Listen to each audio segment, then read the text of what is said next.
गहरा जंगल, सुबह का वक्त, हवा हल्की ठंडी और धूप पेड़ों के पत्तों से जमीन पर चमक रही थी। मोंगली अपने दोस्त बगीरा के साथ नदी के किनारे चल रहा था।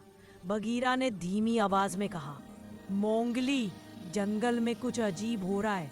जकाला दोबारा लौट आया है। मोंगली रुक गया। जकाला? वो तो कभी चुप करने वाला नहीं।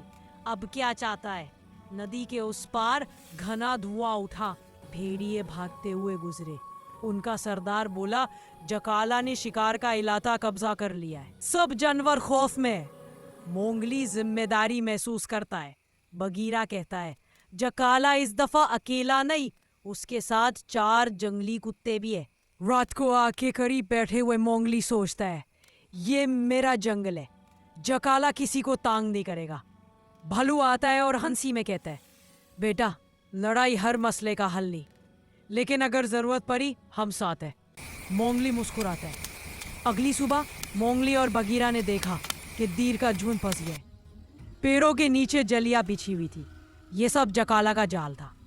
अचानक खुशी भरी आवाज आती है, ये जंगल अब मेरा है। जकाला पेड़ों से निकलकर मोंगली का रास्ता रोक लेता है।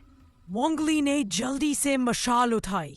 आग की रोशनी देखकर जंगली कुत्ते पीछे हटते, लेकिन जकाला गरजता है, आग से मैं नहीं डरता। मोंगली लेकिन सच्चाई से डरता है। बगीरा पीछे से जंप करता है। भलू एक जोरदार दहाड़ लगाता है। जकाला अपने घुमदार आवाज में चीखता हुआ भागता है। ये लड़ाई खत्म नहीं हुई। मोंगली, सब जानवर मोंगली के आसपास जमा हो गए। एक हिरन बोला, मोंगली, तुमने फिर जंगल बचाया। मोंगली मुस्कुराता है, मैं अकेला नहीं था, मेरे दोस्त मेरे साथ थे, बगीरा, और हमेशा रहेंगे।